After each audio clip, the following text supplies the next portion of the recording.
Hello नमस्कार साथियों। आज हम लोग बात करेंगे 69th बीपीएससी तथा अन्य सिविल सर्विस परीक्षाओं के लिए। तो आज का हमारा विषय है इतिहास का।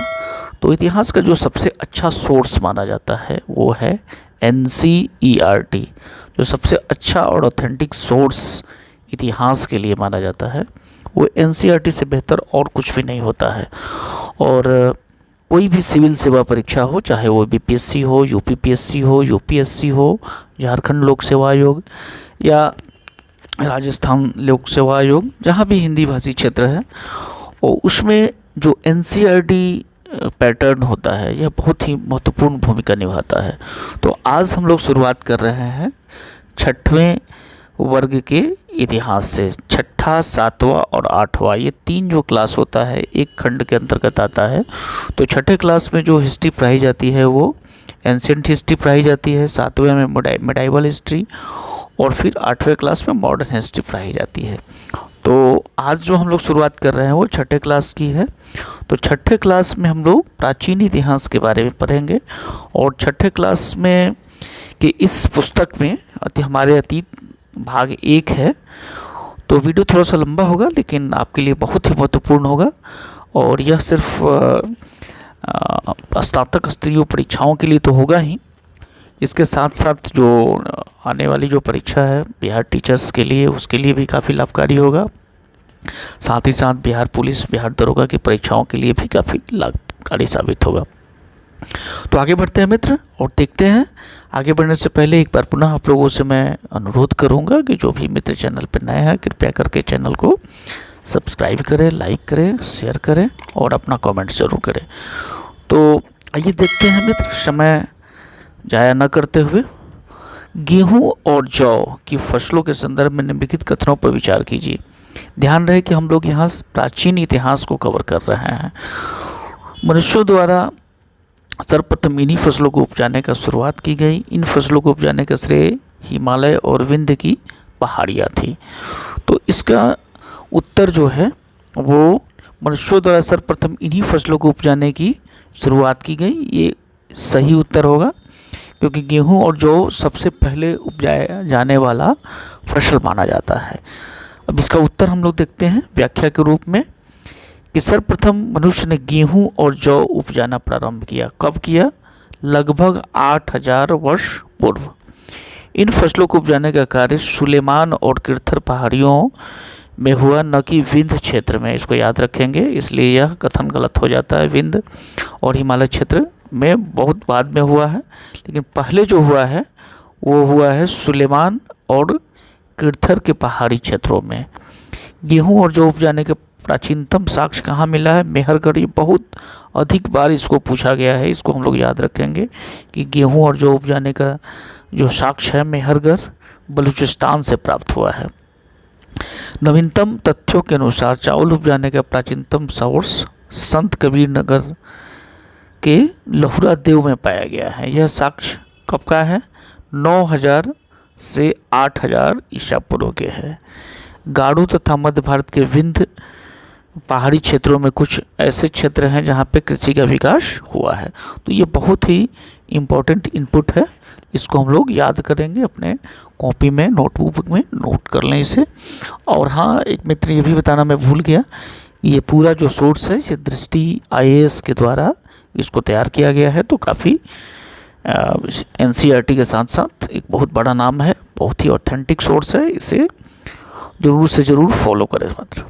दूसरा है भारतीय उपमहाद्वीप के संदर्भ में निम्नलिखित कथनों पर विचार कीजिए। आरंभिक नगरों का विकास सिंधु तथा इसके सहायक नदियों के किनारे हुआ। गंगा एवं सहायक नदियों के किनारे नगरों का विकास लगभग 5000 ईस्वी वर्ष हुआ। तो इसमें से अब देखिए कि कौन सा सही है। तो आरंभिक नगरों का जो विकास है वो सिंधु और इसके सहायक नदियों के किनारे हुआ है, ये सही है। केवल एक सही है, कथन एक सही है। लगभग 4700 ईसा पूर्व सिंधु तथा उसकी सहायक नदियों के किनारे आरंभिक नगरों का विकास हुआ। इन्हीं नगरों में विकसित सिंधु घाटी सभ्यता के नाम से जानी जाती है। गंगा और उसके सहायक नदियों के किनारे विकास लगभग 250 ईसा पूर्व यानी कि सिंधु के किनारे सभ्यताओं से बहुत बाद में हुआ है। अतः ये दूसरा ऑप्शन नहीं होकर के पहला ऑप्शन इसका सही होगा। और गंगा और इसके सहायक नदियों के किनारे जो नगरों का विकास हुआ है वो लगभग आज से 2500 वर्ष पहले हुआ है, जबकि सिंधु घाटी नदी के किनारे 4700 वर्ष पूर्व ही विकास हो गया था। तो इसको हम लोग ध्यान में रखेंगे। अब तीसरे पॉइंट की तरफ चलते हैं। गंगा के दक्षिण में इसकी सहायक नदी सोन के आसपास के क्षेत्र प्राचीन काल में किस नाम से जाना जाता था? तो इसका सही उत्तर मगध हो जाएगा। सोन के आसपास का क्षेत्र प्राचीन काल में मगध कहलाता था। मगध प्राचीन काल का पहला बड़ा राज्य है। इसके शासक बहुत शक्तिशाली थे। उन्होंने एक विशाल साम्राज्य का स्थापना किया था। मगध साम्राज्य का उत्कर्ष 6ठी शताब्दी ईसा पूर्व हुआ है और मगध साम्राज्य का वास्तविक संस्थापक जो था वो बिंबिसार था। पहला जो हर्यक वंश की स्थापना हुई थी उसके पहले जो राजा थे बिंबिसार थे, मगध को स्थापना करने वाले। चौथे पॉइंट की तरफ चलते हैं। भारत देश का नाम के संदर्भ में निम्नलिखित कथनों पर कौन सा सही है? लगभग 2500 वर्ष पूर्व उत्तर पश्चिम की ओर आने वाले यूनानियों को ने सिंधु को हिंदोश अथवा इंदोश तथा इस नदी के पूर्व में स्थित भूमि प्रदेश को इंडिया कहा।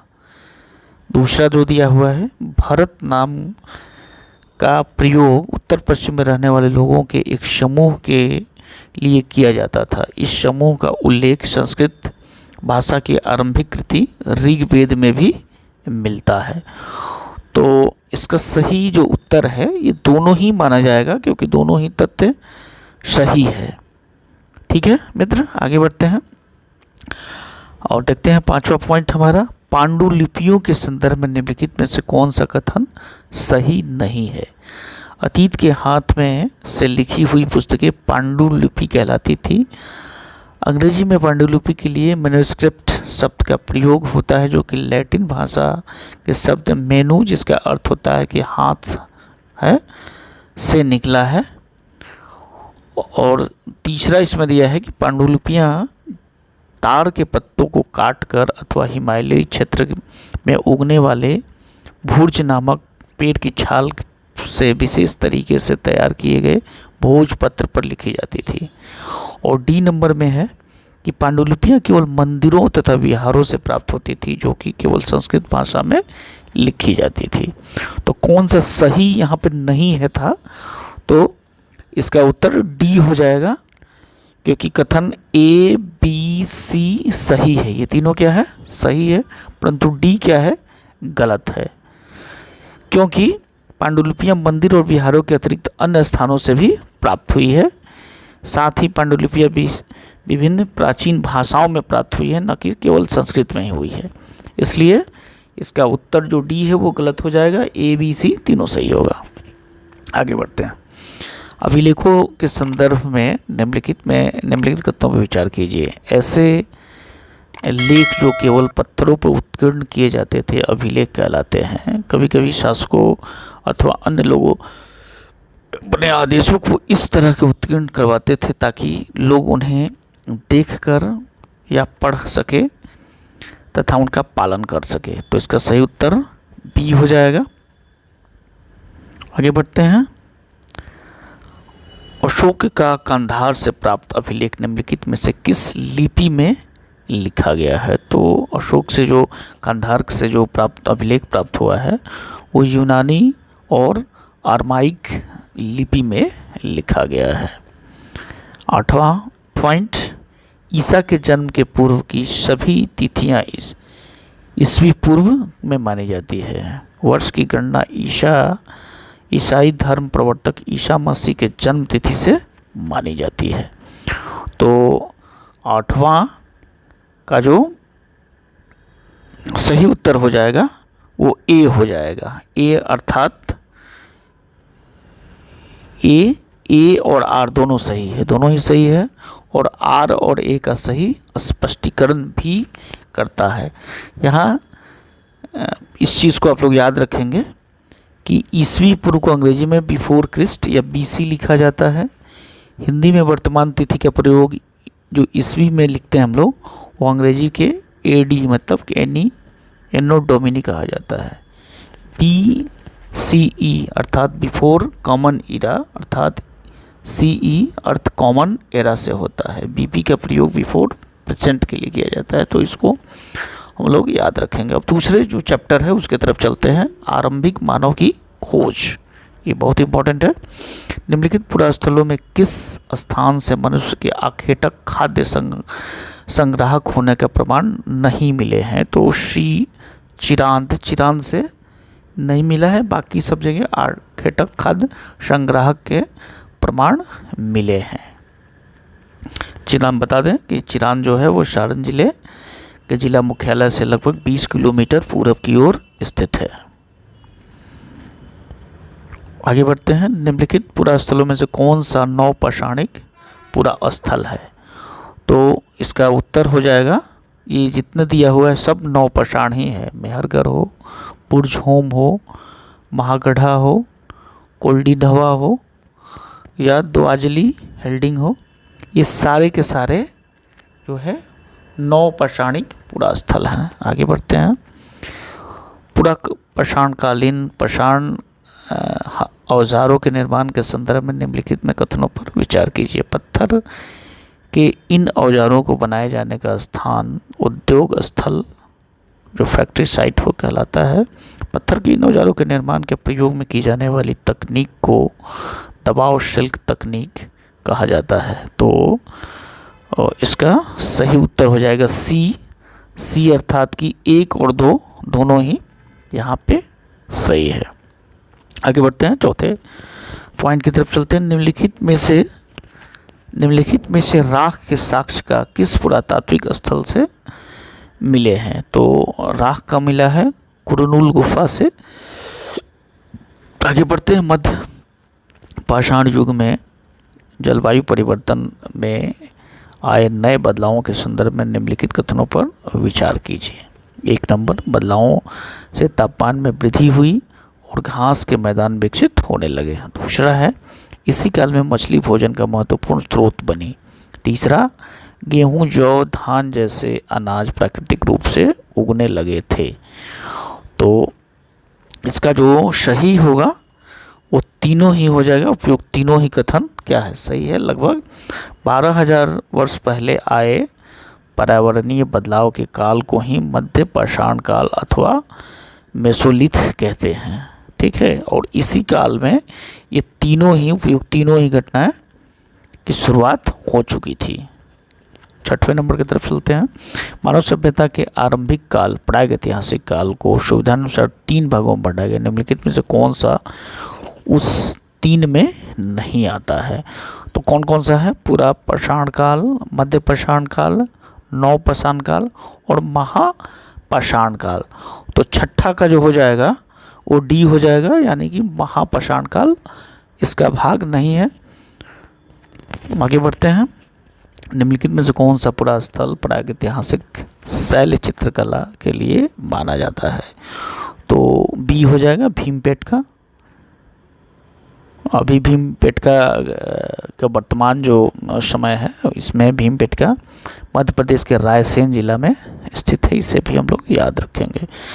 भीमपेटका का संबंध किससे है? प्रागैतिहासिक काल की चित्रकला से संबंधित किया जाता है, जबकि अजंता एवं बाघ की जो शैली चित्र गुफा चित्रकला मौर्य काल के बाद की है। अमरावती और अपने स्फूतों के लिए प्रसिद्ध है, जिसे शुंगकालीन या सातवाहन कालीन माना जाता है। आगे बढ़ते हैं। सूची 1 और 2 को सम्मिलित करना है। पूरा पाषाण काल, मध्य पाषाण काल 1 और फिर है महापाषाण काल, उत्तर पाषाण काल। तो 1 का 2 मतलब कि पूरा पाषाण काल 20 लाख वर्ष पूर्व से लेकर के 12,000 ईस्वी पूर्व तक। चलिए इसके बाद बी में 3 मध्य पाषाण काल मतलब कि शुरुआत से लेकर के 10,000 वर्ष पूर्व तक। इसके बाद फिर सी में 4, सी का 4 मतलब कि हो गया महापाषाण काल। तो सी का 4 मतलब हो गया कि 2500 ईस्वी पूर्व से लेकर के 1900 ईस्वी पूर्व तक। इसके बाद डी में 1, डी में 1 मतलब उत्तर पाषाण काल क्या है, डी में 1 हो जाएगा कि शुरुआत से लेकर के 10,000 ईस्वी पूर्व तक। और सॉरी बी में 3 होगा, हम गलती वहाँ कर दिए थे, बी में 3 हो जाएगा 12,000 से लेकर 10,000 ईस्वी पूर्व तक। तो इस तरह से ये कालखंड को हम लोग याद रखेंगे, पूरा पाषाण काल, मध्य पाषाण काल, महापाषाण काल और उत्तर पाषाण काल।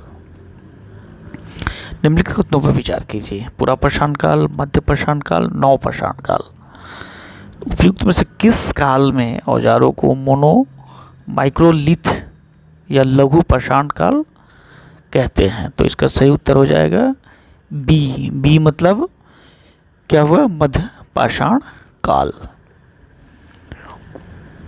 खुशकी के संदर्भ में निम्नलिखित कथनों पर विचार कीजिए। खुशकी से पूरा पाषाण काल के कई साक्ष्य प्राप्त हुए हैं। यहाँ से प्राप्त अधिकांश औजार बलुआ पत्थरों से बनाए जाते थे। तो इसका सही उत्तर ए होगा। ए मतलब कि केवल एक मतलब कि खुशकी से पूरा पाषाण युग के कई साक्ष्य प्राप्त हुए हैं, लेकिन यहाँ से बलुआ पत्थर नहीं हुआ है। यहाँ से ये कहाँ है पे, ये कर्नाटक में है, और यहाँ से प्राप्त कुछ जो अलग अलग कार्यों के लिए किया औजार मिला है। खुशकी से अधिकांश जो औजार है वो चूना पत्थरों से बनाए गए हैं, न कि बलुआ पत्थरों से। इसलिए जो दूसरा भाग है इसका ये गलत है। तीसरे अब चलते हैं आगे। भारत में शुतुरमुर्ग के साक्ष्य के संदर्भ में निम्नलिखित कथनों पर विचार कीजिए।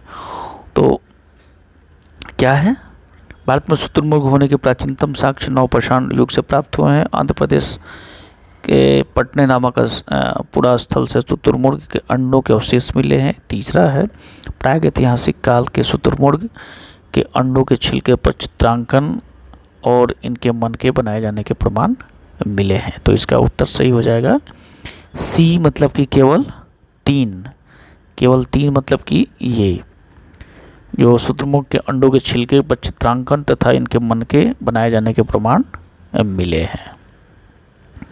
ये हो गया हमारा पॉइंट नंबर 11। तो अब आगे बढ़ते हैं हम लोग। 11 के बाद 12 नहीं है, अब अगला चैप्टर शुरू हो जा रहा है। हाँ, भोजन संग्रह से लेकर के उत्पादन तक, ये तीसरा चैप्टर है।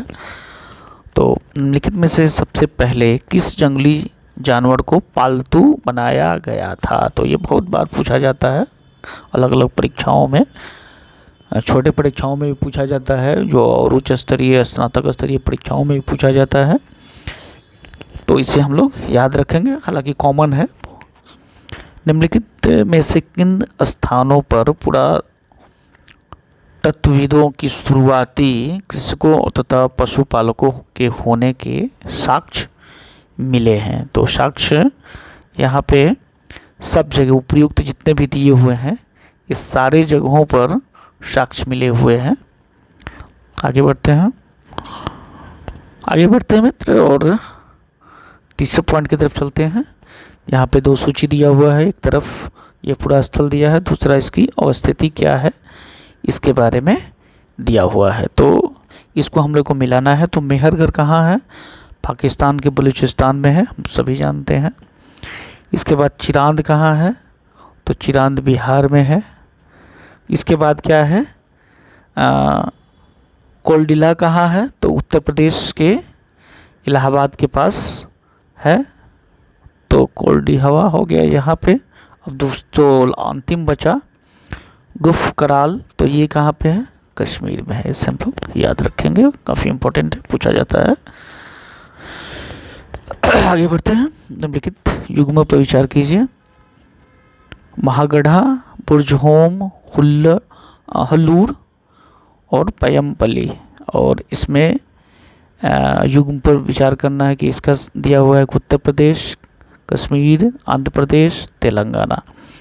तो सी जो है, सी मतलब कि 3 और 4, ये 3 और 4 जो है वो सही सुमेलित नहीं है, बाकी दोनों सुमेलित है।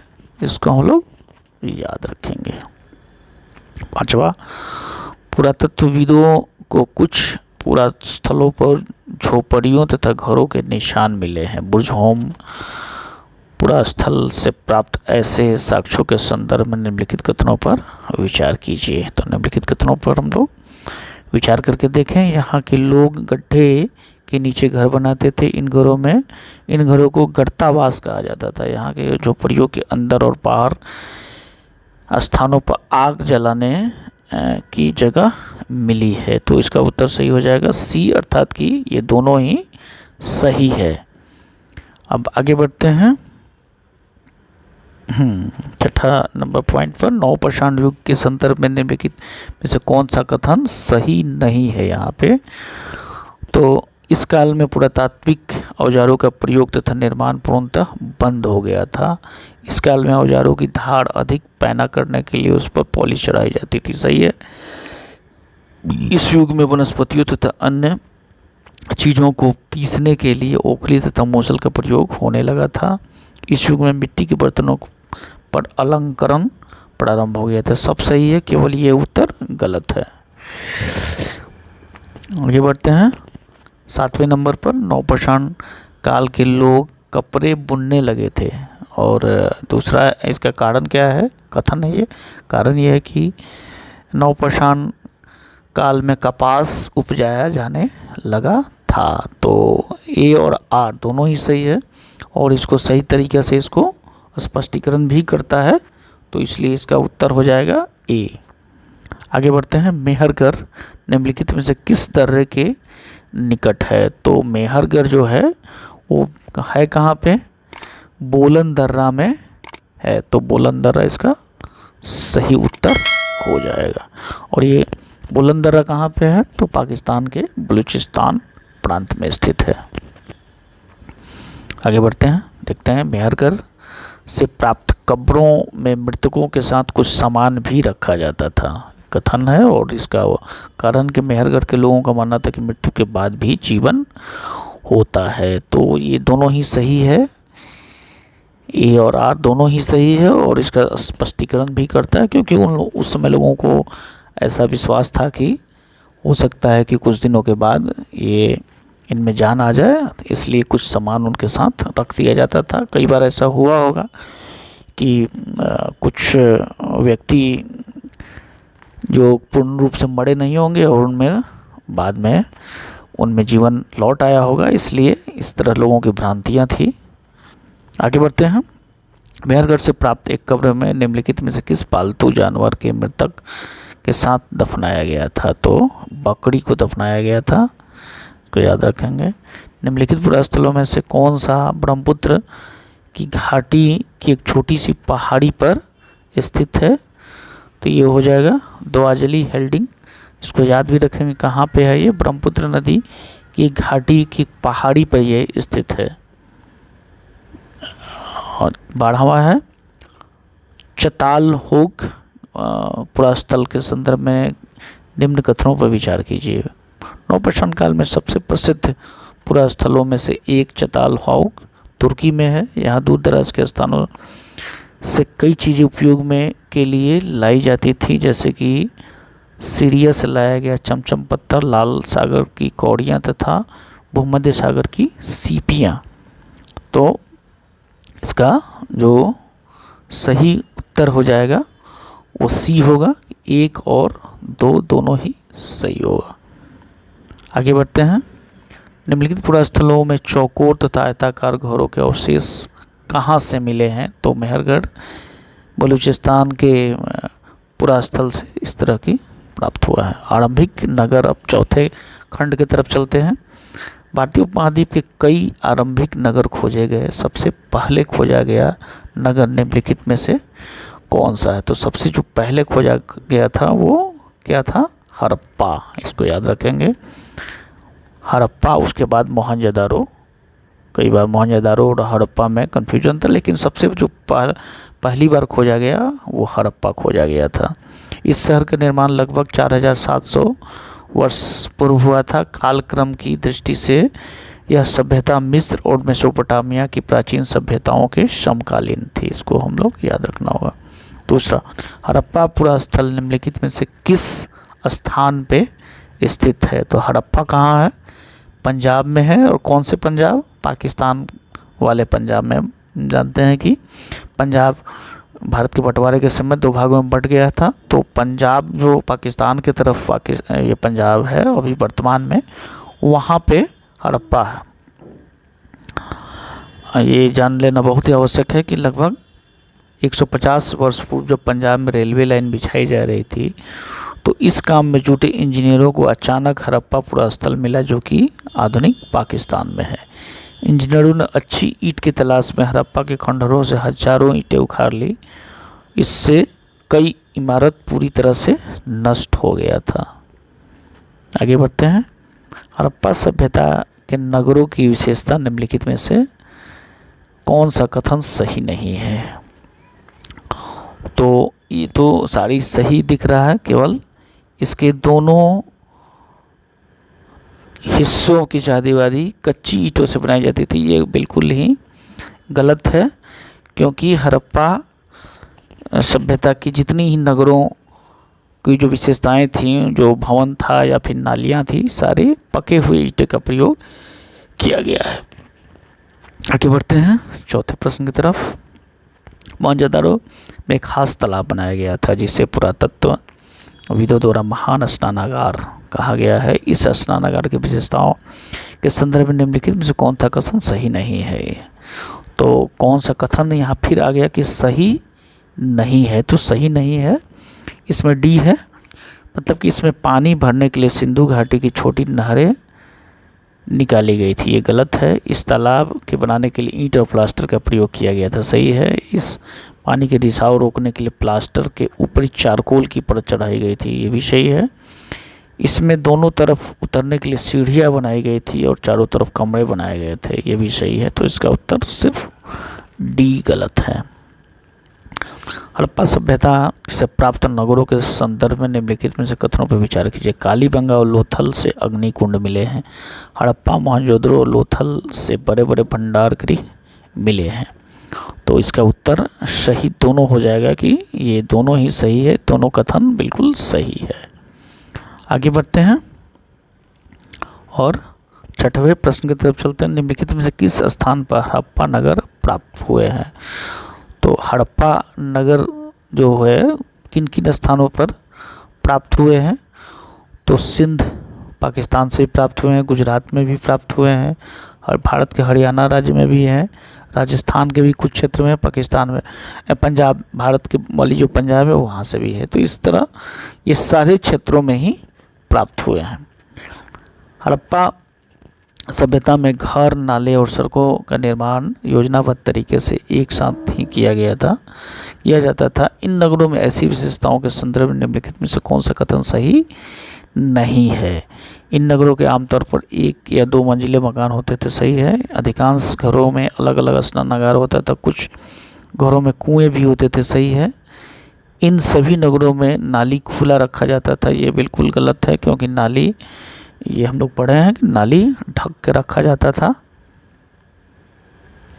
हड़प्पा के नगरीय जीवन के संदर्भ में निम्नलिखित कथनों पर विचार कीजिए। नगरों में शासक वर्ग नगर की खास इमारतें बनाने की योजना तैयार करता था। लिपिक और शिल्पकार भी नगर में रहते थे। शासक एवं नगरवासियों द्वारा व्यापार भी किया जाता था। इसमें से अब 8वां नंबर में हो जाएगा डी। 8वां नंबर डी, मतलब कि 1, 2, 3 ये तीनों ही कथन सही है। आगे बढ़ते हैं।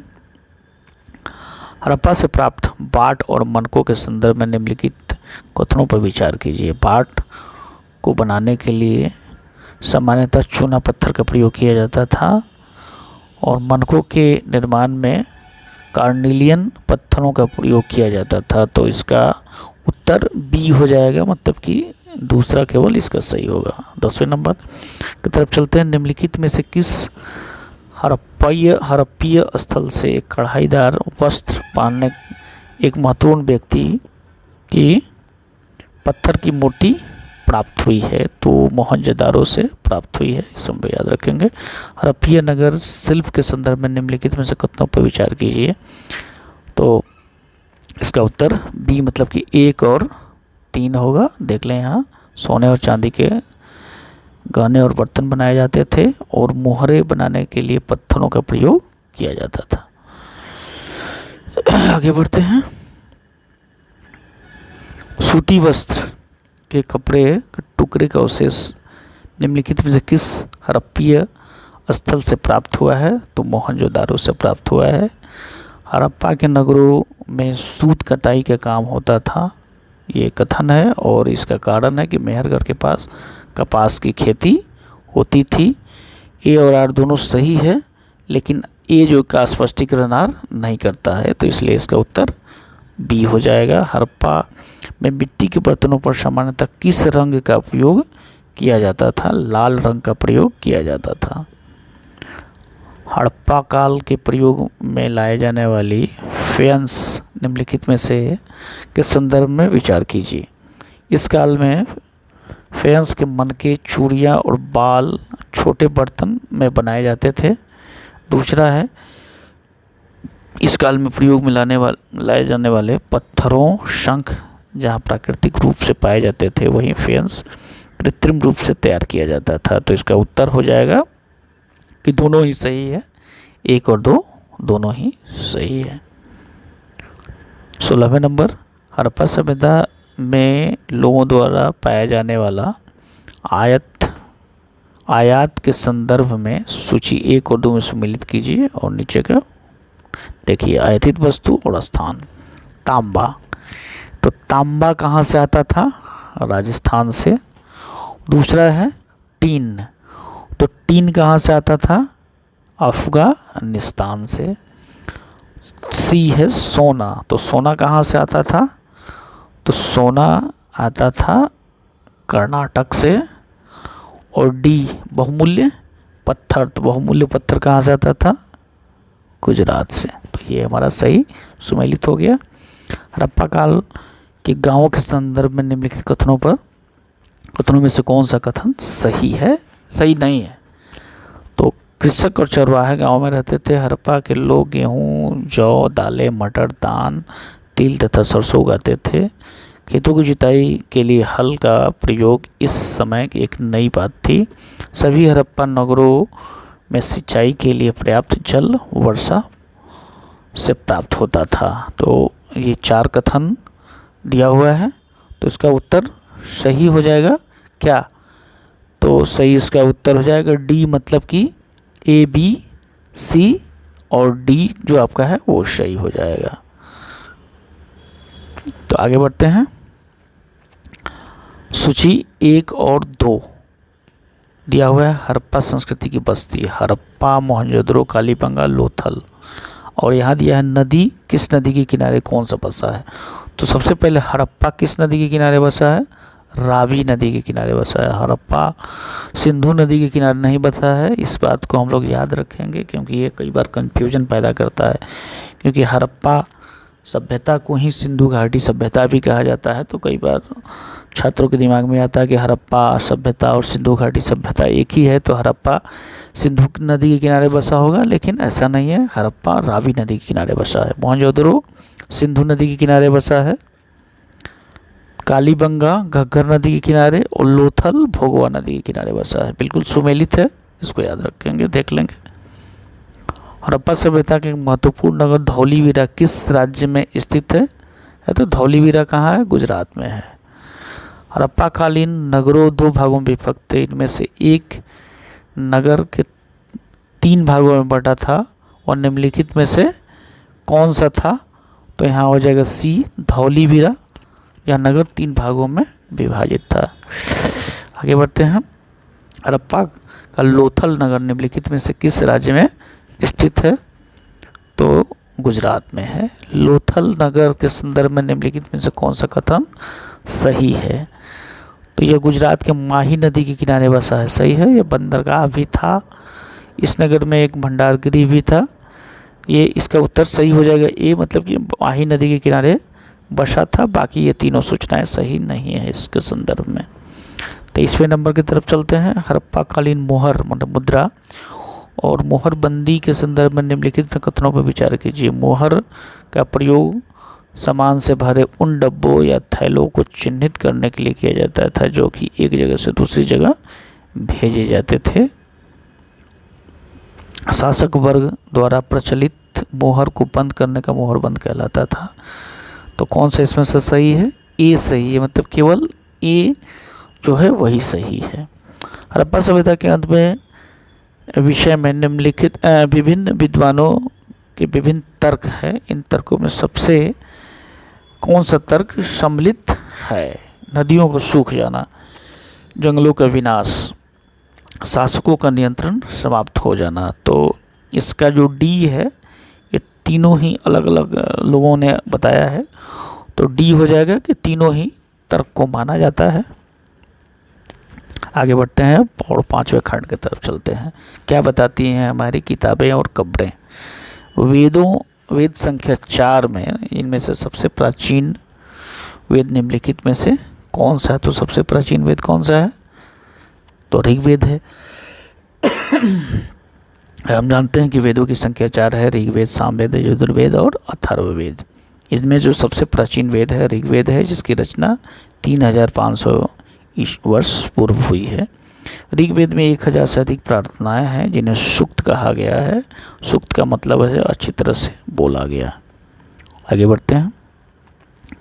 ऋग्वेद के संदर्भ में निम्नलिखित कथनों पर विचार कीजिए। ऋग्वेद में सभी सूक्तों की रचना पुरुषों द्वारा की गई थी। ऋग्वेद दूसरा है ऋग्वेद की प्राक संस्कृत या वैदिक संस्कृत कहलाती है। ऋग्वेद का उच्चारण और श्रवण किया जाता है, न कि इन्हें पढ़ा जाता है। तो इसका उत्तर सी हो जाएगा। सी मतलब कि 2 और 3 हो जाएगा। 2 और 3 ये सही है। केवल पुरुषों द्वारा नहीं की गई है।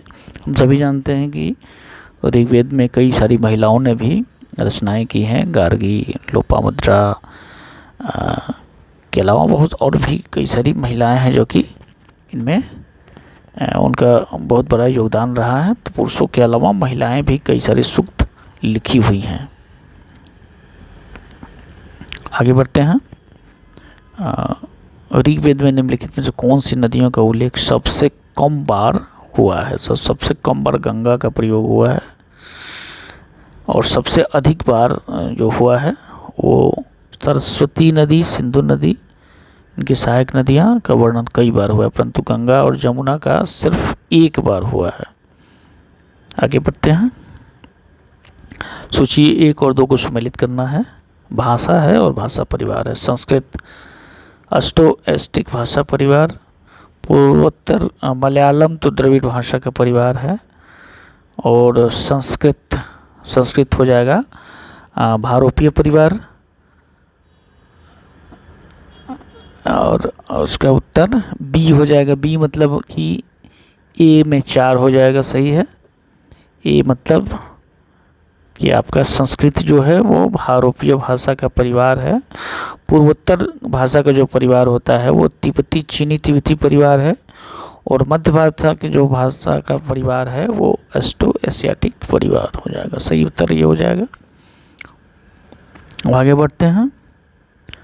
हम सभी जानते हैं कि भारत में 5 भाषाई परिवार के लोग रहते हैं। सबसे पहला है आर्य भाषा परिवार या भारोपीय भाषा परिवार। दूसरा है द्रविड़ भाषा परिवार। द्रविड़ भाषा परिवार के अंतर्गत दक्षिण भारत की भाषाएं आती हैं। और तीसरा है इंडो आस्केटिक परिवार, जो कि आदिवासियों को और मध्य भारत में जो बोली जाने वाली भाषाएं हैं वो हो जाता है।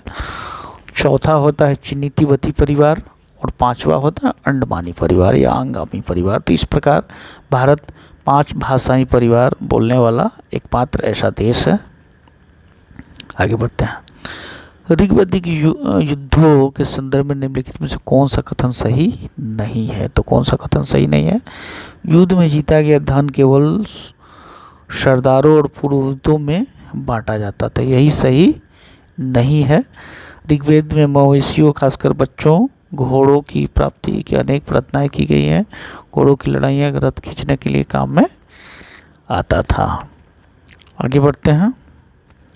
ऋग्वेद काल में काम के आधार पर वर्गीकृत दो समूह पुरोहित और राजा के संदर्भ में निम्नलिखित कथन पर विचार कीजिए। पुरोहित जिन्हें कभी कभी ब्राह्मण कहा जाता था, तरह तरह के यज्ञ और अनुष्ठान करते थे, राजमहलों में रहते थे तथा शासन के लिए कर वसूल करते थे, राजा जो थे।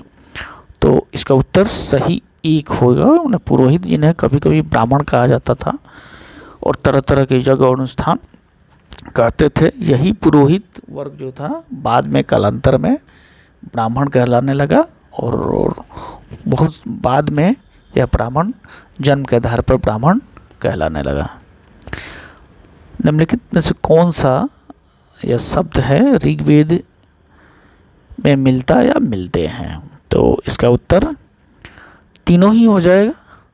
तीनों ही जो शब्द दिया हुआ है ये तीनों ही शब्द मिलते हैं।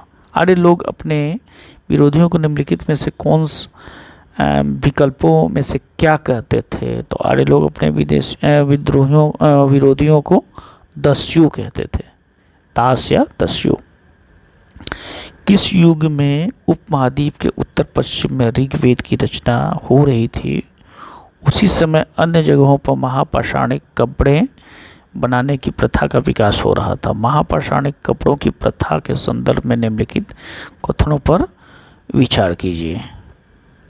देखा जाए, यह केवल दक्कन और दक्षिण भारत में प्रचलित थी। कुछ महापाषाण जमीन के भीतर होते थे और कुछ जमीन के ऊपर दिख रहे थे। तो इसका उत्तर सही हो जाएगा बी, मतलब कि केवल दो सही है। कब्र बनाने के लिए बड़े बड़े पत्थरों का प्रयोग महापाषाण कहलाया और ये शिलाखंड दफन करने की जगह पर लोगों को बड़े अच्छे ढंग से लगाए जाते थे। आगे बढ़ते हैं। निम्नलिखित में से कौन सा ऐसे चिन्ह जमीन के भीतर महापाषाणिक कपड़ों को दर्शाते हैं? तो इसका उत्तर गोलाकार सजाए हुए पत्थर भी हुए और अकेला खड़ा हुआ पत्थर भी, ये दोनों है। मतलब इसका सही उत्तर बी है। तो बी में एक और दो दोनों ही है। आगे बढ़ते हैं। सभी महापाषाणिक कपड़ों में कुछ सामान्यतः मृतकों की खास किस्म की मिट्टी के बर्तन के साथ दफनाया जाता था। इन्हें निम्नलिखित में से किस नाम से जाना जाता था? मतलब जो मिट्टी के बर्तन प्रयोग में लाया जाता था उसे काले लाल मिट्टी के बर्तन। आगे बढ़ते हैं। महापाषाणिक कपड़ों के संदर्भ में निम्नलिखित कथनों में से कौन सा कथन सही नहीं है? महापाषाणिक कपड़ों से प्राप्त चीजें दफनाए गए लोगों की सामाजिक स्थिति में भिन्नता को दर्शाती है। कुछ महापाषाणिक कपड़ों में एक ही परिवार के लोगों को कंकाल मिले हैं। कब्रों के गोलाकार, तो इसका सही उत्तर जो है वो डी है। कब्रों को दोबारा जाने के लिए एक ही रास्ता होता था जिन्हें डेथ होल नाम से जाना जाता था। इसका उत्तर सही नहीं है। ये तीनों ही ऊपर के सही है। आगे बढ़ते हैं। इनाम गांव के एक आरंभिक गांव है जो कि 3600 से लेकर के 2700 वर्ष पूर्व के लोग रहते थे। इनाम गांव निम्नलिखित में से किस नदी के किनारे स्थित है? तो इसका सही उत्तर होगा घोड़ नदी के किनारे स्थित है। चरक संहिता निम्नलिखित में से किससे संबंधित है? चरक संहिता का संबंध किससे है? तो चिकित्सा शास्त्र से है। आगे बढ़ते हैं। अब अगला जो खंड है हमारा है राज्य, राजा और एक प्राचीन गणराज्य। निम्नलिखित में से कौन सा उत्तर वैदिक ग्रंथ है? तो उत्तर वैदिक जो ग्रंथ है वो उत्तर वैदिक ग्रंथ, तो ये ऋग्वेद तो नहीं होगा क्योंकि ऋग्वेद तो वैदिक ग्रंथ हुआ। उत्तर वैदिक मतलब कि वैदिक के बाद का, तो ये दूसरा हो जाएगा यजुर्वेद, अथर्ववेद, ब्राह्मण ग्रंथ और उपनिषद। मतलब कि 2, 3, 4, 5। तो इसका उत्तर सही हो जाएगा डी। आगे बढ़ते हैं। सुमेलित करना है। वैदिक कालीन वर्ण विभाजन ब्राह्मण, शूद्र, वैश्य, क्षत्रिय और यहाँ दिया हुआ है। तो ब्राह्मण का काम क्या था? यज्ञ करना था। शूद्र का काम क्या करना था? तो सेवा करना था।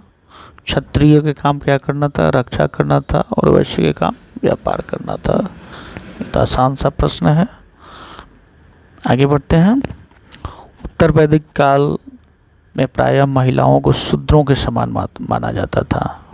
कारण, उत्तर वैदिक काल में सामान्यतः महिलाओं तथा शूद्रों को वेद के अध्ययन का अधिकार नहीं था। तो ये और ये दोनों ही सही है, ये भी सही है, ये भी सही है, लेकिन इसका स्पष्टीकरण नहीं है। वैदिक काल के संदर्भ में निम्नलिखित कथनों पर विचार कीजिए। क्षत्रिय और वैश्य दोनों को यज्ञ करने का अधिकार प्राप्त था। शूद्रों को अछूत माना जाता था। सभी वर्णों के निर्धारण जन्म के आधार पर होता था। तो इसका उत्तर एक तो ये सही है और ये भी सही है। आगे बढ़ते हैं। वैदिक काल के समय निम्नलिखित में विचार कीजिए। ब्राह्मणों द्वारा बनाई गई वर्ण व्यवस्था में सभी को पूर्णतः स्वीकार नहीं की गई। उपमहाद्वीप के पूर्वोत्तर क्षेत्र में पुरोहितों का प्रभाव बहुत ही सीमित था। तो इसका सही उत्तर हो जाएगा सी। तो सी मतलब क्या हुआ कि 1 और 2 दोनों ही सही है। एक और ये भी सही है और ये भी कथन दोनों ही सही है। तथा की तरफ चलते हैं। पुरातत्वविदों ने जनपद नामक के इकाई में कई वस्तुओं की खुदाई की। ये जनपदीय बस्ती या बस्तियां निम्नलिखित में से किस स्थान पर स्थित है? तो इसका उत्तर तो तीनों ही हो जाएगा, क्योंकि पुराना किला दिल्ली में भी है, हस्तिनापुर, मेरठ और अंतरिंज, खेड़ा, एटा, ये तीनों ही इसका सही उत्तर होगा। महाजनपदों के संदर्भ में निम्नलिखित कथनों पर विचार कीजिए। महाजनपदों की कई राजधानियां किलेबंदी की गई थी। राजा सेना रखने लगे थे। तो सातवां का जो सही हो जाएगा वो ए हो जाएगा। ये किलेबंदी के रूप में होती थी। आगे बढ़ते हैं। 8वां, महाजनपदों की कर प्रणाली के संदर्भ में निम्नलिखित कथनों पर विचार कीजिए। तो प्रायः उपज का 1/3 हिस्सा के रूप में निर्धारित किया जाता था, जिसे भाग कहा जाता था। कारीगरों को श्रम के रूप में कर का भुगतान करना होता था। तो इसका सही हो जाएगा 2। आगे बढ़ते हैं। महाजनपदीय कर व्यवस्था के संदर्भ में निम्नलिखित कथनों पर विचार कीजिए। तो पशुपालकों को जानवरों या उनके उत्पाद के रूप में कर देना पड़ता था। व्यापारियों को सामान खरीदने और बेचने पर भी कर देना पड़ता था। आखेटक और संग्राहक कर से पूर्णतः मुक्त थे। तो 9 का क्या हो जाएगा? ए हो जाएगा, मतलब कि केवल 1 और 2। तो ये नहीं होगा, सिर्फ ये और ये, इसका हो जाएगा। आगे बढ़ते हैं। प्राचीन भारतीय नगर कौशाम्बी निम्नलिखित में से किस स्थान पर स्थित था? तो ये हो जाएगा सी, मतलब कि इलाहाबाद। आगे बढ़ते हैं। महाजनपदीय युग में कृषि क्षेत्र के 2 परिवर्तन आए। इन परिवर्तनों के संदर्भ में निम्नलिखित विचार कीजिए। क्या क्या है? हल के फार में अब लोहे बनने लगे थे, और दूसरा लोगों ने धान को कृषि बीज छिड़क कर करने के बजाय धान के पौधों का रोपण शुरू कर दिया था। तो इसका उत्तर सी हो जाएगा, मतलब कि दोनों ही सही है। आगे बढ़ते हैं। मगध के संदर्भ में निम्नलिखित में कथन पर विचार कीजिए। गंगा और सोन नदियां मगध से होकर गुजरती थी। मगध का एक हिस्सा जंगलों से भरा था। इस क्षेत्र में लौह अयस्क की खदानें थीं। तो ये तीनों ही सही है। निम्नलिखित में से कौन सा मगध शासक नहीं था? बिंबिसार, अजातशत्रु, महापद्मनंद, ये तीनों ही था। प्रसेनजित मगध के शासक नहीं थे। प्रसेनजित कहाँ के शासक थे? कौशल महाजनपद के शासक थे। निम्नलिखित में से कौन सा नगर मगध राज्य की राजधानी कभी नहीं रहा? तो राजगीर तो रहा है, पाटलिपुत्र भी रहा, श्रावस्ती नहीं रहा। श्रावस्ती मगध में था ही नहीं। 15वां, सिकंदर द्वारा अपने विश्व विजय अभियान के दौरान भारतीय उपमहाद्वीप के मगध की ओर कूच करने के संदर्भ में निम्नलिखित कथन पर विचार कीजिए। तो सिकंदर की सेना आगे बढ़ने से इनकार किया, बिल्कुल सही है। और सिकंदर की सेना भारतीय शासकों के पैदल, रथ और हाथियों की बड़ी सेनाओं से भयभीत थी, दोनों ही सही है। आगे बढ़ते हैं। मगध के निकट ही वजी राज्य था। वजी की राजधानी निम्नलिखित में से कौन सी थी? तो वजी की राजधानी वैशाली थी। आगे बढ़ते हैं। 17 गण या संघ के संदर्भ में निम्नलिखित कथनों पर विचार कीजिए। एक ही शासक के अधीन एक विशाल राज्य क्षेत्र गण या संघ कहलाता था। बुद्ध तथा महावीर दोनों ही गण और संघ से संबंधित थे। तो इसका उत्तर हो जाएगा बी हो जाएगा, मतलब कि केवल 2। 18वां गणों या संघों पर निम्नलिखित में से किस शासक ने विजय प्राप्त की थी? तो इसका उत्तर हो जाएगा गुप्त शासकों ने। दीर्घ निकाय निम्नलिखित में से क्या है? तो दीर्घ निकाय क्या है? बौद्ध ग्रंथ है। अजातशत्रु वजी संघ पर आक्रमण करना चाहता था। उसने उस विषय पर सलाह लेने के लिए अपने एक मंत्री को बुद्ध के पास भेजा था। अजातशत्रु, उस मंत्री का नाम निम्नलिखित में से क्या था? तो वश्यकार उनका नाम था मंत्री का। आगे बढ़ते हैं। एथेंस में प्रजातंत्र अथवा लोकतंत्र के संदर्भ में निम्नलिखित कथनों पर विचार कीजिए। लगभग 2500 वर्ष पहले एथेंस के लोगों ने एक शासन व्यवस्था की स्थापना की जिसे प्रजातंत्र या गणतंत्र कहते हैं। और दूसरा है कि एथेंस एक सभा थी, एक सभा के सभी नागरिक भाग ले सकते थे। और तीसरा, औरतों को नागरिक दर्जा नहीं मिलता था। तो इसका उत्तर डी होगा, मतलब कि तीनों ही कथन सही है। आगे बढ़ते हैं। अब नए प्रश्न पर नए विचार। बुद्ध द्वारा पहली बार उपदेश देने की घटना की स्मृति कहाँ एक स्तूप का निर्माण किया गया? सारनाथ में किया गया था। बुद्ध से संबंधित इन चीज़ों को याद रखेंगे आप लोग। बुद्ध की शिक्षाओं के संदर्भ में निम्नलिखित कथनों पर विचार कीजिए। बुद्ध ने दुख का कारण तृष्णा या लालसा बताया। उन्होंने कहा कि आत्मसंयम अपनाकर मनुष्य तृष्णा से मुक्ति पा सकता है। तो इसका सही हो जाएगा सी, अर्थात कि 1 और 2 दोनों ही कथन सही है। आगे देखते हैं। निम्नलिखित में से कौन सा कथन जैन सिद्धांत के अनुरूप है? तो अहिंसा का पालन करना चाहिए, सही है। किसी जीव को कष्ट देना चाहिए, नहीं उनकी हत्या करनी चाहिए। तो 1 और 2 दोनों ही सही है, मतलब कि ये दोनों ही कथन सही है, सी हो जाएगा। जैन से संबंधित इस चीज़ को याद रखेंगे, ये बहुत इम्पोर्टेंट है। साधारण जन भी महावीर तथा उनके अनुयायियों की शिक्षाओं से समझ सके। और इसका कारण क्या है कि महावीर और उनके अनुयायियों ने अपनी शिक्षा को प्राकृत भाषा में दी। तो ये सही है, क्योंकि दोनों ही सही है और दोनों इसका सही व्याख्या भी करता है। ये बढ़ते हैं, देखते हैं। निम्नलिखित में से कौन सा कथन बौद्ध संघ के संदर्भ में सही है? तो संघ भिक्षु भिक्षुणियों का एक संगठन है। संघ में रहने वाले बौद्ध भिक्षुओं के लिए बनाए गए नियम विनय पिटक में मिलते हैं। अब इनमें से कौन सा सही है? तो ये दोनों ही सही है, दोनों ही कथन बिल्कुल सही है। निम्नलिखित में से कौन सा कथन बौद्ध संघ के संदर्भ में सही नहीं है? संघ में पुरुषों स्त्रियों को रहने के लिए अलग व्यवस्था थी। सभी व्यक्ति संघ में प्रवेश ले सकते थे। तो इसका सही उत्तर तो विवाहित स्त्रियां संघ में प्रवेश लेने के लिए अपने माता पिता से अनुमति आवश्यक थी। तो इसका सही केवल ये नहीं है, बाकी तीनों ही सही है।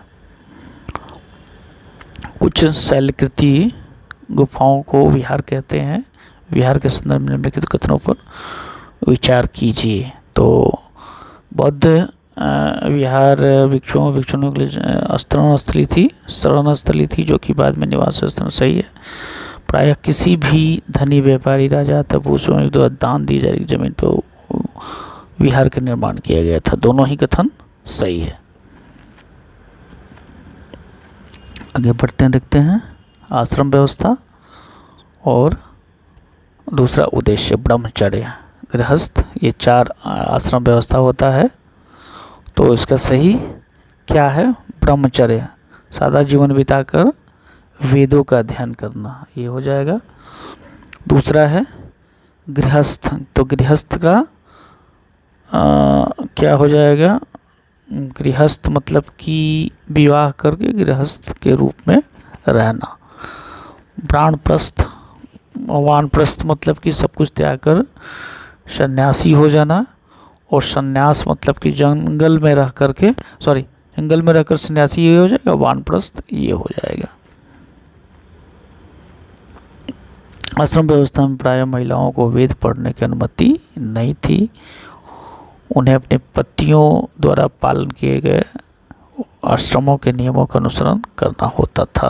तो सही है, ये और भी दोनों सही है, लेकिन उसकी सही व्याख्या वो नहीं करता है। 10वां नंबर, जिस समय बुद्ध उपदेश दे रहे थे उसी समय या उससे थोड़ा पहले दूसरे अन्य चिंतक भी कठिन प्रश्नों का उत्तर ढूंढने का प्रयास कर रहे थे। ये चिंतक उपनिषदों से संबंधित थे।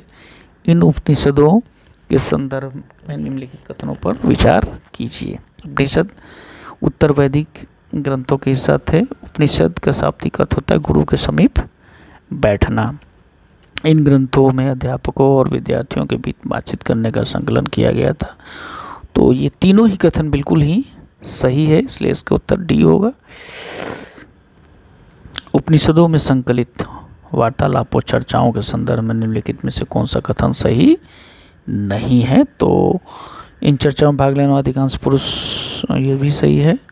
कभी कभी गार्गी जैसे महिला विचारकों का विलोक मिलता है, भी सही है। विद्वता के लिए प्रसिद्ध गार्गी राज दरबारों में होने वाले वाद विवादों में भाग लेती थी, सही है। ये गलत है इसका। आगे बढ़ते हैं। निम्नलिखित में से किन कथनों पर सही नहीं है? तो जैन धर्म से मुख्यतः व्यापारियों द्वारा किया गया था, तो ऐसा नहीं है, इसका डी हो जाएगा। डी मतलब कि कौन सा नहीं है? वर्तमान में उपलब्ध जैन धर्म की शिक्षाएं उत्तर प्रदेश के कुशीनगर में स्थित नामास्थान पर लिखी गई थी, ये सही नहीं है। बाकी तीनों ही सही है। आगे बढ़ते हैं। जैन नाम से जाने गए महावीर के अनुयायियों के संदर्भ में निम्नलिखित में कथन पर विचार कीजिए। तो ये तीनों ही कथन बिल्कुल सही है। उन्हें भोजन के लिए भिक्षा मांगकर सादा जीवन व्यतीत करना होता था, तीनों ही कथन सही है। बुद्ध और जैन के युग में ही कुछ अन्य विद्वान भी खोज रहे थे। उन विद्वानों, प्रसिद्ध विद्वानों में से एक विद्वान पाणिनि ने महत्वपूर्ण रचना की। क्या चीज़ रचना की? पाणिनि ने जो संस्कृत में रचना की वो व्याकरण से संबंधित रचना की थी। जरथुष्ट एक ईरानी पैगंबर थे। उनकी शिक्षाओं के संदर्भ में निम्नलिखित में से कौन सा कथन सही है? देखते हैं। जरथुष्ट की शिक्षाएं संकलन जेद अवस्था नामक ग्रंथ में मिलता है, सही है। जरथुष्ट की मूल शिक्षा सूत्र है सदाविचार, सदवचन और सदकार्य, तो दोनों ही सही है, ये दोनों ही सही है, सी हो जाएगा। जातक कथाओं का संकलन किसके द्वारा किया गया? बौद्ध अनुयायियों के द्वारा किए गए हैं। अशोक एक अनोखा सम्राट जिसने युद्ध का त्याग किया, ये चैप्टर है। मौर्य वंश की स्थापना 2300 वर्ष पहले हुए थे। इसके संस्थापक कौन थे? चंद्रगुप्त मौर्य थे। कौटिल्य द्वारा जो पुस्तक लिखी गई थी उसका नाम क्या था? अर्थशास्त्र था। अष्टाध्यायी किसके द्वारा लिखी गई? पाणिनि के द्वारा लिखी गई थी, और ये दोनों पुस्तकें कालिदास के द्वारा लिखी गई है। मौर्य वंश के 3 महत्वपूर्ण राजा, सही कालक्रम क्या है? तो सही कालक्रम चंद्रगुप्त, बिंदुसार, अशोक, ये हो जाएगा।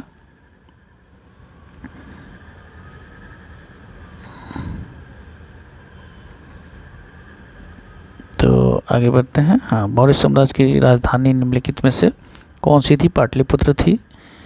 निम्नलिखित में किस स्थान पर अशोक के शिलालेख प्राप्त हुए हैं, तो कंधार, ब्रह्मगिरी सब जगह हुआ है, जितना है गिरनार, लुम्बिनी सारे स्थानों पे हुआ है, डी हो जाएगा। कर और नजराना निम्नलिखित कथनों पर विचार कीजिए। कर एक नियमित ढंग एकत्रित किए जाते थे, नजराना राज्य के द्वारा नियमित रूप से लिया जाता था। तो छठा का उत्तर क्या हो जाएगा? डी हो जाएगा। न तो एक ही और दो, ये दोनों ही गलत है यहाँ पे। मौर्य प्रशासन के संदर्भ में निम्नलिखित कथनों पर विचार कीजिए। राजकुमारों को अक्सर प्रांतों के राज्यपाल मतलब गवर्नर के रूप में भेजा जाता था, जहां सम्राटों का सीधा शासन था। राजा नियुक्त अधिकारी इसको वसूल करते थे। निम्नलिखित में से कौन सा कथन सही है? तो इसका उत्तर सी होगा, दोनों ही सही है। मौर्य प्रशासन से जुड़े निम्नलिखित कथनों पर विचार कीजिए। मौर्य प्रशासन छोटे क्षेत्र अथवा प्रांतों में तक्षशिला या उज्जैन जैसी किया करते थे। मौर्य शासक आवागमन के लिए महत्वपूर्ण मार्गों और नदियों पर अपना नियंत्रण रखते थे। तो इसका सही उत्तर डी हो जाएगा, मतलब कि 1, 2, 3 तीनों ही सही है। चंद्रगुप्त के दरबार में उत्तर पश्चिम एशिया के यूनानी राजा सेल्यूकस निकेटर राजदूत नियुक्त था। उसका नाम क्या था? तो मेगास्थनीज, इसको याद रखेंगे, बहुत बार पूछा गया है अलग अलग परीक्षाओं में। मेगास्थनीज ने भारत के कुछ हिस्सा देखा, उसके विवरण दिया। सम्राट के विषय में एक संदर्भ में निम्नलिखित कथनों पर विचार कीजिए। सम्राट जनता के सामने आने के अवसरों के शोभा यात्रा के रूप में जश्न होता था। उनके अंगरक्षक सोने और चांदी से सजे हाथियों पर सवार थे और कुछ अंगरक्षक पीर को लेकर के चलते थे। राजा सामान्यतः हथियारबंद महिलाओं से घिरे होते थे। तो इनमें से कौन सा कथन सही कथन है? तो डी होगा। 1, 2 और 3, ये तीनों ही कथन सही है, डी हो जाएगा। मौर्य साम्राज्य के संदर्भ में, मौर्य साम्राज्य के संदर्भ में निम्नलिखित कथनों पर विचार कीजिए। उज्जैन उत्तर पश्चिम के तरफ आवागमन का मार्ग था। आधुनिक पाकिस्तान और अफगानिस्तान इलाके में मौर्य शासन इसके अंदर में थे। दोनों ही सही है, सी हो जाएगा। बी हो जाएगा, बी मतलब ये बी हो जाएगा इसका सही उत्तर। आगे बढ़ते हैं। अशोक के संबंध में निम्नलिखित कथनों पर विचार कीजिए। अशोक ऐसा पहला शासक था जिसने अभिलेखों द्वारा जनता को तक अपना संदेश पहुंचाने की कोशिश की। अशोक के ज़्यादातर अभिलेख खरोष्ठी लिपि में है। अशोक ने अपने एक अभिलेख में कलिंग युग का वर्णन किया है। तो सी होगा, मतलब कि 1 और 3 सही है। 1 है और 3 सही है। आगे बढ़ते हैं। कलिंग युद्ध में जनहानि से दुखी होकर अशोक ने धम्म का पालन और दूसरे को इसकी शिक्षा देने का निश्चय किया। दोनों सही है, बिल्कुल सही बात है कि अशोक का मानना था कि धम्म के माध्यम से लोगों का दिल जितना बलपूर्वक विजय प्राप्त करने से ज़्यादा अच्छा है। वह चाहता था कि उसके बाद उनके बेटे और पोते भी युद्ध न करें। ये दोनों ही कथन बिल्कुल सही है। अशोक ने जगह जगह जाकर लोगों को शिक्षा देने के लिए अधिकारियां नियुक्त की। इन अधिकारियों को निम्नलिखित में से किस नाम से जाना जाता था? तो इसे धम्म महामार्ग कहा जाता था। धम्म के प्रचार के लिए अशोक ने जिन साधनों का प्रयोग किया उनके संदर्भ में कथनों पर विचार कीजिए। तो अशोक के द्वारा जो किया गया था वो यहाँ जो उल्लिखित तीनों कथन है, ये तीनों ही सही कथन है। इसे देख लेंगे आप। आगे बढ़ते हैं। आधुनिक भारत की ज़्यादातर लिपियाँ पिछले सैकड़ों वर्षों से निम्नलिखित किस लिपि से उत्पन्न हुई? तो ब्राह्मणी लिपि से उत्पन्न हुई है। आगे बढ़ते हैं। खुशहाल गांव और समृद्ध शहर। लगभग 2500 वर्ष पूर्व कृषि के विकास की प्रक्रिया के महत्वपूर्ण कदम उठाए गए थे निम्नलिखित में से। तो देखा जाए कि फल के हार में लोहे का प्रयोग किया जाना, धान की रोपाई, सिंचाई के उपाय, तो ये सब सही है। यहाँ पे तीनों ही सही है। इनके द्वारा ग्रामीण इलाका और अधिक खुशहाल होने लगे। दूसरा है सुमेलित करना है यहाँ पे, बड़े जो भूस्वामी थे उससे क्या कहा जाता था, वेलाल कहा जाता था। और जो हलवाहे थे उनका नाम क्या कहा जाता था, उष्णवाड़ कहा जाता था। भूमिहीन मजदूर या दास, इन्हें क्या कहा जाता था, कैंडिसियार कहा जाता था। प्रधान व्यक्ति को ग्राम भोजक कहलाता था। ये काफ़ी इम्पोर्टेंट है, इसे याद रखेंगे हम लोग। आगे बढ़ते हैं। संगम साहित्य निम्नलिखित में से किस क्षेत्र से संबंधित है? संगम साहित्य का संबंध तमिल से है।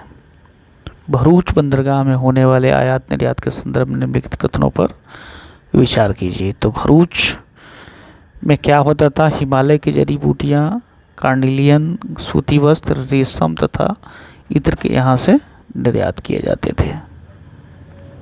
विनिमय के साधनों के संदर्भ में निम्नलिखित कथनों पर विचार कीजिए। तो विनिमय के जो साधन थे के लिए सिक्कों के अलावा वस्तुओं का भी प्रयोग संगम काल में होता था। ये इसका सही उत्तर हो जाएगा।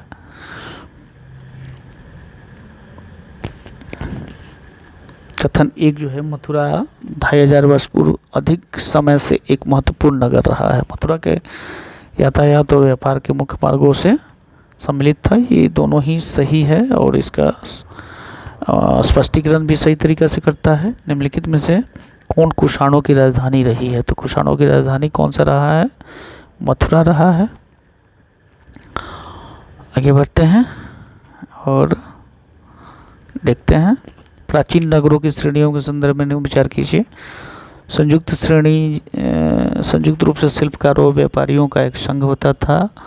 ये श्रेणियाँ बैंकों के रूप में काम करती थी जहाँ लोग पैसे जमा करते थे। तो बी हो जाएगा इसका उत्तर, कि मतलब कि 2 हो जाएगा सही। आगे बढ़ते हैं। प्रारंभ में तमिल भाषा के लिए निम्नलिखित में से कौन सी लिपि का प्रयोग किया जाता था? तो ब्राह्मणी लिपि का प्रयोग किया जाता था। दक्षिण भारत में स्थित अरिका मेडू का रोमन नाम निम्नलिखित में से कौन सा है? पोडिगा। इसका सही उत्तर याद रखेंगे हम लोग। निम्नलिखित में से आए विदेशी आक्रमणियों का सही कालक्रम क्या है? तो सही कालक्रम सी है। सबसे पहले हिंद यवन आए, फिर शक आए, फिर हिंद पार्थियन आए, उसके बाद कुषाण आए। व्यापारी, राजा और तीर्थयात्री। जैसे कुछ महत्वपूर्ण प्रश्नों को इसमें से भी देखेंगे। संगम कविताओं में मोवेदार, आगे बढ़ते हैं और अब हमारा 10वां खंड है, वो खंड है कि व्यापारी, राजा और तीर्थयात्री। इसमें से कुछ महत्वपूर्ण प्रश्नों को हम लोग देखेंगे।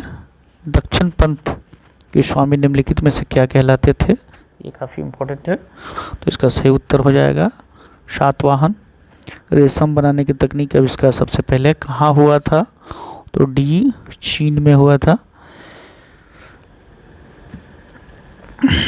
कुछ एक और महत्वपूर्ण प्रश्न जो है उस पर भी हम लोग देखेंगे। ये सारे प्रश्न इससे आप लोग देख लेंगे। हाँ, ये इम्पोर्टेंट है। भारत पे यात्रा करने वाले निम्नलिखित चीनी बौद्ध तीर्थयात्रियों का कालक्रम सही बताएं। तो सबसे पहले फाहियान आए, उसके बाद वेनस्यांग, उसके बाद इत्सिंग। ये तीनों का कालक्रम इसे हम लोग याद रखेंगे।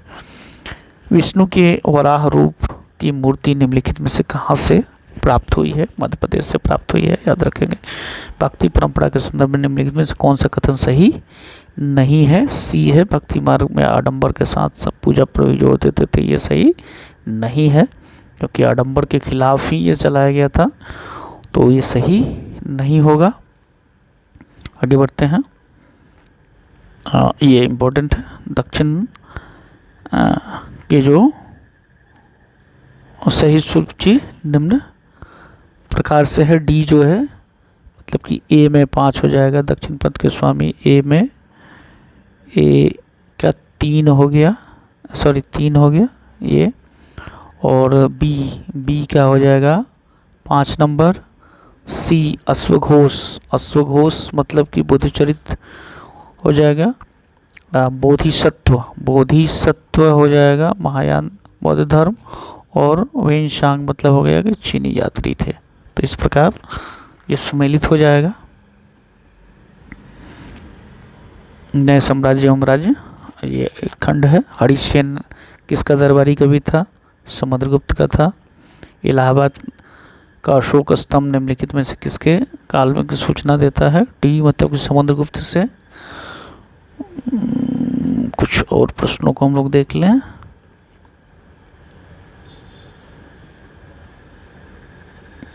कालिदास निम्नलिखित में से किसके दरबार में थे? तो इसका हो जाएगा चंद्रगुप्त द्वितीय, विक्रमादित्य भी कहा जाता है। वाणभट्ट किसके दरबारी कवि थे? तो डी हो जाएगा हर्षवर्धन के। निम्नलिखित में से किसके कौन सा हर्ष के काल में भारत आया? तो इसका सही उत्तर हो जाएगा वेनसांग।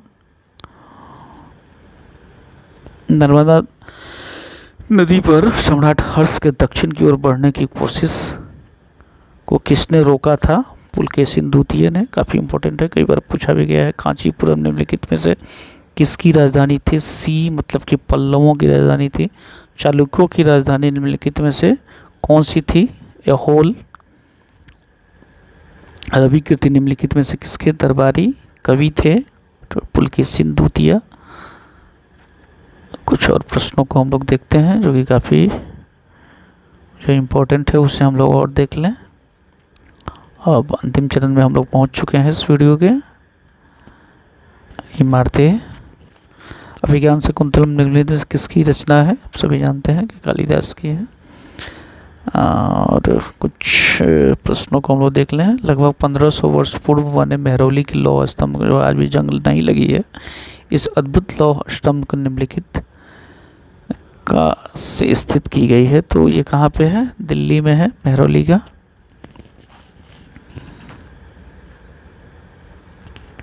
कुछ और प्रश्नों को हम लोग देखते हैं। ये सारे प्रश्न काफ़ी इम्पोर्टेंट है, ये सब लोग आप लोग इसे देख लेंगे।